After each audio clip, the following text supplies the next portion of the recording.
A mentor of mine once told me that if you don't learn to sell, you'll always be working for someone who knows how to sell. Doesn't matter whether you're a salesperson, whether you're a manager, whether you're a student. The ability to sell your ideas, to bring resources that you need into your life, into your project, it's called sales. And if you can learn it, you can magnify your impact in life. I think there's a couple of things I'd like to talk to here about what I've learned over the last 15 years as I've learned the job of selling. The first, relationships that people buy from human beings. And it can be that if the other person already knows what they want to buy and you're a trusted brand, they'll buy from you. But to sell anything important, you need to first build a relationship. So I think the first thing on your head when you're meeting somebody and you're planning to sell is to get that out of your head. To get into the world, the mind, the life of the other person. Who are they? What sort of day are they having? What are their goals for this year? What are they working on? Where are they stuck? And learning how to ask questions that can get another person to open up and explain to you what is really going on. What's really behind what's going on right now. If you can have that discussion, then at the end, it'll almost come to a point where they'll ask you, tell me more about the product.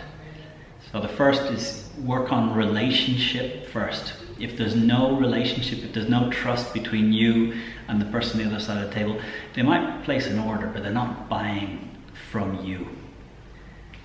The second, I think, is around motivation. Sales is not you put something in, you get something out. Sales is you got to work the flow, and sometimes you can work a lot and get nothing in return. Sometimes you work very little and get a lot in return.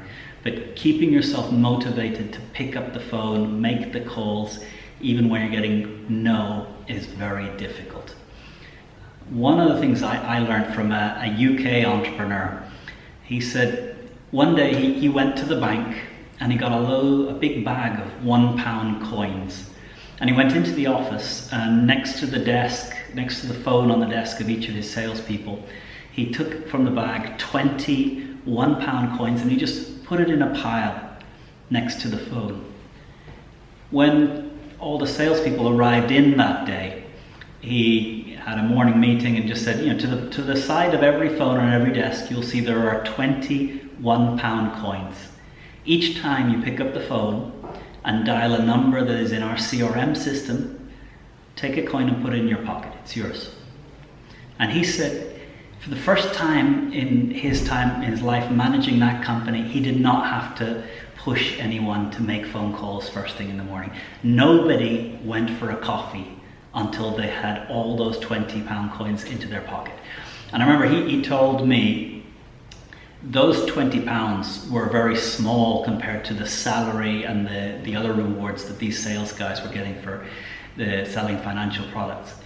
But the visual impact of seeing those coins next to the phone just really pushed people to take the action of picking up the phone.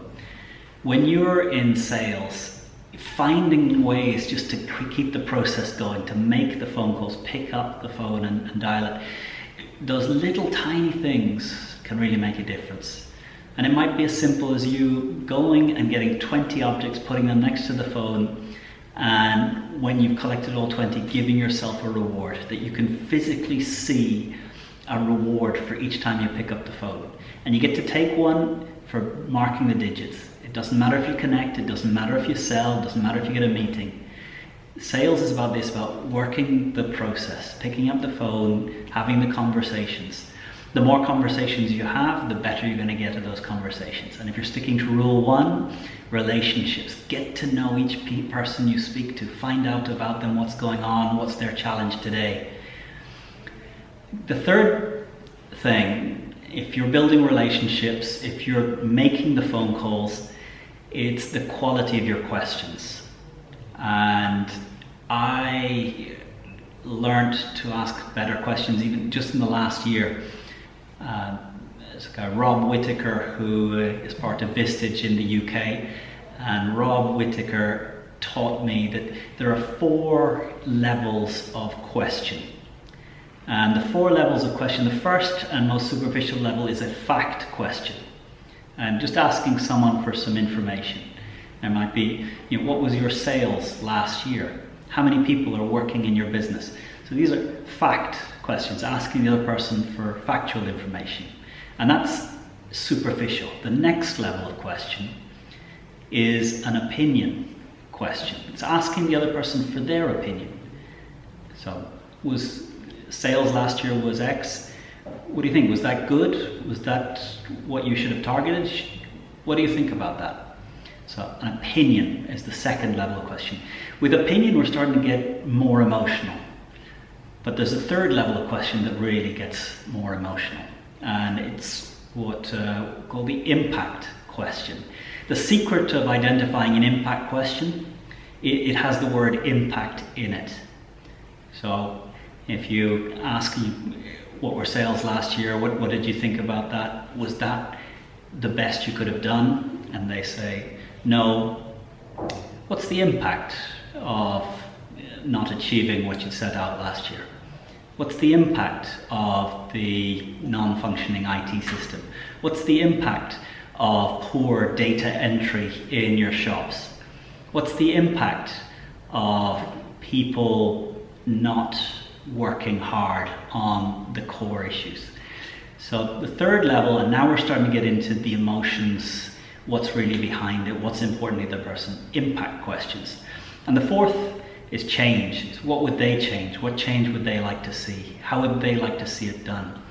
So getting practice in understanding these 4 levels of questions. Facts, just asking for information. Opinion, asking for the other person's feeling about that information. Impact, what's going to happen if there isn't a change? Asking the other person, what do they want to see? What differences do they want to make? And fourth, the change. What change would they like to see? What change, where will that take us? So these 4 level questions go from superficial down into really getting behind what the other person wants. And I think the fourth thing in sales is listen. Listen means keeping your mouth closed. Listen means really working hard on and silence. And to me, the most powerful words you can learn to listen is, tell me more. Just, tell me more. It's amazing how powerful a conversation can be where you just use, tell me more. And leave the other person space to finish off what they're saying, to go a bit further, to tell you the thing that perhaps they weren't going to get to, but because you've left space for them, they finish it off. Tell me more. Build relationships, coins by the phone, 4 levels of questions, and tell me more. Listen, listen, listen.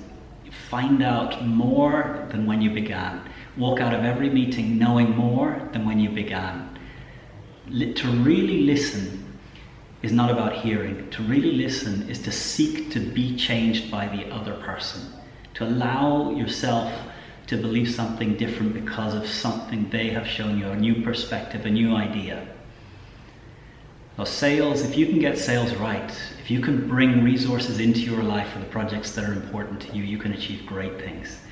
Get practicing on building relationships, motivating yourself for the process goals, on asking deeper questions, and really listening and allowing space for the other to finish what they began.